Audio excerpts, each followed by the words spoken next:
বিএনপির চেয়ারম্যান তারেক রহমান বলেছেন, যত বেশি গণতান্ত্রিক চর্চা হবে মানুষ তত বেশি জনকল্যাণে কাজ করবে। Meet and greet with Tarique Rahman অনুষ্ঠানে তিনি বলেন, যে পরিকল্পনাই করা হোক না কেন আগে সবার নিরাপত্তা নিশ্চিত এবং দুর্নীতি রোধ করতে হবে। ফ্যামিলি কার্ডের মাধ্যমে সরকারি সুবিধাগুলো এক জায়গায় আনতে চান বলেও জানান তারেক রহমান। আহমেদ সারোয়ারের রিপোর্ট।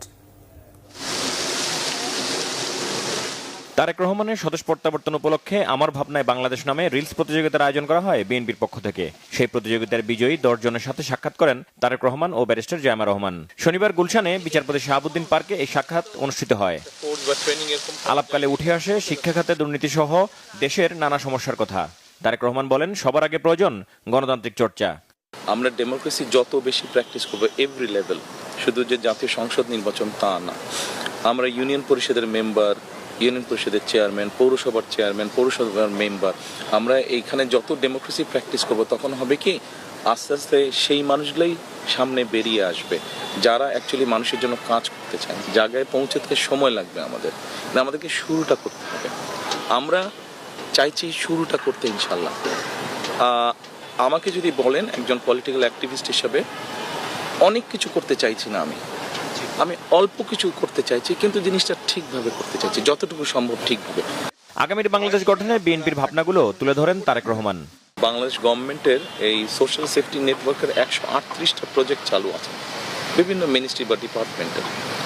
এগুলো কাইন্ড অফ হ্যাফাজেড ভাবে চালু আছে, ফলে দেখা যাবে একই মানুষ কয়েকটা সাপোর্ট পাচ্ছে, যেটা ঠিক না।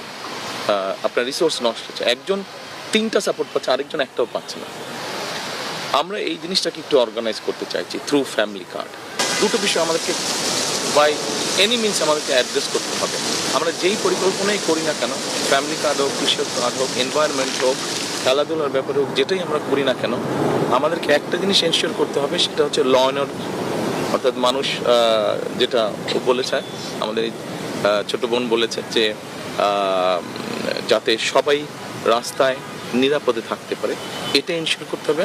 দ্বিতীয়ত কারাপশন আমাদেরকে যেভাবেই হোক এটাকে অ্যাড্রেস করতে হবে, দুর্নীতিটাকে আমাদের অ্যাড্রেস করতে হবে। দুর্নীতি বিভিন্ন রকম দুর্নীতি আছে বিভিন্ন পর্যায়ে, আমাদেরকে চেষ্টা করতে হবে এইটাকে এই দুটো জিনিসকে যদি আমরা খুব একটু ভালো করে অ্যাড্রেস করতে পারি, অন্য সমস্যাগুলোর সমাধান অনেকাংশে সমাধান হয়ে আসবে।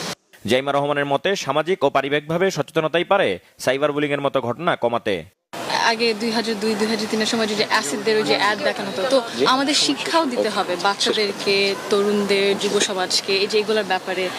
তারপরে যে অনলাইন প্ল্যাটফর্মের সাথে যদি আমরা কাজ করতে পারি, লিগ্যাল গাইডেন্স যদি থাকে, লিগ্যাল প্রোটেকশন, যদি consequences, people face consequences reporting, তাহলে কিন্তু জিনিসটা আস্তে আস্তে কমে আসবে। কিন্তু এটা বাড়ছে আর রয়ে থাকছে, কারণ কিছু হচ্ছে না, কিছু করলে হচ্ছে না, তো আর ধরা পাচ্ছে না। তো জিনিসটাকে একটু গুছিয়ে হয়তো বা আমাদের বুঝতে হবে যে এটা নিজ মতোই ঠিকঠাক হবে না, আমাদের কিছু করার প্রয়োজন।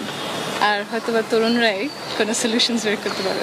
তরুণদের প্রচলিত শিক্ষার পাশাপাশি হাতে কলমে দক্ষতা অর্জনের উপর জোর দেন তারেক রহমান। অনেক বড় বিষয় দেশ পুনর্গঠন, আমরা শুরু করি কাজ ইনশাল্লাহ। আহমেদ সারোয়ার, বাংলা ভিশন, ঢাকা।